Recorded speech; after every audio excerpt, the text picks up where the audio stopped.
चटक रंग वाले जहरीले मेंढकों की दुनिया भर में बड़े पैमाने पर तस्करी होती है। लुप्त हो रहे इन मेंढकों को बचाने की एक परियोजना शुरू की गई है।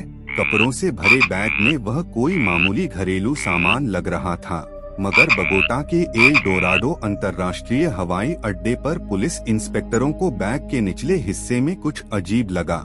एक्सरे में दिख रहा था कि कपड़ों के बीच गहरे रंग की कोई चीज रखी है। बैग खोलने पर वहां से फोटोग्राफिक फिल्म के सैकड़ों काले डिब्बे मिले। अधिकारियों ने जब उनको खोला तो अंदर कोई फिल्म नहीं मिली। उन डिब्बों में 424 छोटे लुप्तप्राय मेंढक थे। काला बाजार में उनमें से हर एक की कीमत $2000 तक थी। कुछ मेंढकों पर पीले और काले रंग की धारियां थीं। कुछ मेंढक हरे रंग के थे, जिन पर चमकदार नारंगी धब्बे थे।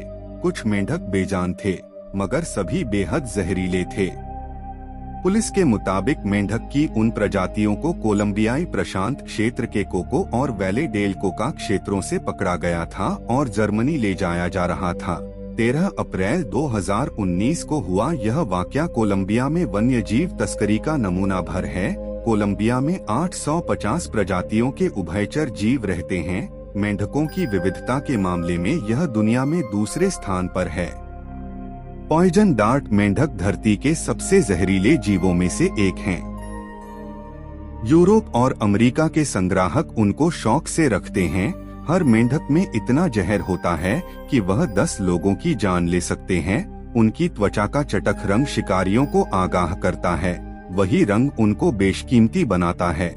जर्मनी के हम्बोल्ट इंस्टीट्यूट के शोधकर्ताओं के मुताबिक कोलंबिया में करीब 200 उभयचर प्रजातियों को लुप्तप्राय या गंभीर रूप से संकटग्रस्त प्रजातियों के रूप में वर्गीकृत किया गया है। इनमें ज्यादातर मेंढक हैं। कोलंबिया के इन लुप्तप्राय जंगली मेंढकों को बचाने के लिए एक अलग तरह की परियोजना शुरू की गई है। वैध प्रजनन 2005 में शुरू किया गया टेसोरोस डी कोलंबिया देश का पहला और एकमात्र व्यावसायिक प्रजनन कार्यक्रम है। इसमें तस्करी करके लाए गए मेंढकों की कीमत की तुलना में बहुत कम पैसे में वैध प्रजनन कराया जाता है। टेसोरोस के संस्थापक इवान लोजानो कहते हैं, किसी प्रजाति को बचाने के लिए आपको व्यावहारिक समाधान की जरूरत होती है। लोजानो ने ब्रिटेन के डरेल वन्यजीव संरक्षण ट्रस्ट में पढ़ाई की है। बाद में उन्होंने बगोटा वन्यजीव बचाव केंद्र में काम किया। वह कहते हैं, मैंने समय के साथ यह सीखा है। नौकरशाही की लंबी प्रक्रियाओं के बाद टेसोरोस को नवंबर 2011 में मेंढक की एक देसी प्रजाति पीली धारियों वाले जहरीले मेंढक डेंड्रोबेट्स ट्रंकेट्स के वैध निर्यात की इजाजत मिली। 2015 तक उन्हें कई और प्रजाति के जहरीले मेंढकों जैसे हरे और काले मेंढक डी ओरेटस, कोको मेंढक फिलोबेट्स ओरोटीनिया और सुनहरे मेंढक पीक टेरेबिलिस के निर्यात की इजाजत मिल गई। लोजानो अब जहरीले मेंढकों की 7 प्रजातियों का प्रजनन कराते हैं और उनको अमेरिका, यूरोप और एशिया में भेजते हैं। सबसे ज्यादा मांग कोलंबिया के उफ्गा मेंढक की है, जो कथित तौर पर अनिषेचित अंडे खाते हैं। इस प्रजाति के मेंढक के बच्चे बिल्कुल अपनी मां की तरह होते हैं।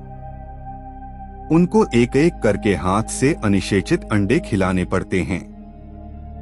लोजानो कहते हैं, यह बहुत मेहनत का काम है, लेकिन यह प्रजाति सबसे अधिक खतरे में है।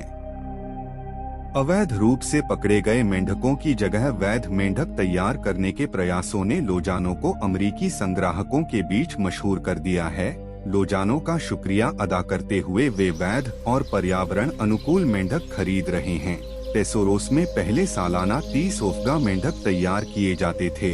अब यह तादाद बढ़कर 150 हो गई है, फिर भी मांग की पूर्ति नहीं हो रही। कोलोराडो में रहने वाले 37 साल के संग्राहक रॉबर्ट जाराडनिक को लगता है कि वैध प्रजनन ने कई संग्राहकों का नजरिया बदल दिया है। सोशल मीडिया पर संदिग्ध मेंढकों की तस्वीर डालने पर उनकी उत्पत्ति पूछी जाती है, लेकिन टेसोरोस के मेंढक हों तो आप गर्व कर सकते हैं। फिर भी संरक्षण समुदाय के कुछ लोग ऐसी परियोजनाओं को खुले दिल से मंजूर नहीं करते जिनमें लुप्तप्राय प्रजातियों को बाड़े में रखकर प्रजनन कराया जाता है। एशिया के बाघ प्रजनन केंद्रों का एक उदाहरण मौजूद है।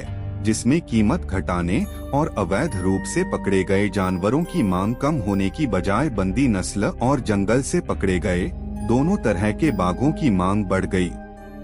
टेसोरोस के मामले में आंकड़े जाराडनिक के दावों की तस्दीक करते हैं। हाल के एक अध्ययन के मुताबिक 2014 से 2017 के बीच अमेरिका में मंगाए गए अहम प्रजातियों के मेंढकों का बड़ा हिस्सा, कुछ मामलों में 100% तक वैध मेंढकों का था। हालांकि ये आंकड़े सीमित हैं, क्योंकि तस्करी के आंकड़े पक्के नहीं हैं। फिर भी इससे वैध प्रजनन वाले वन्यजीवों का पक्ष मजबूत होता है।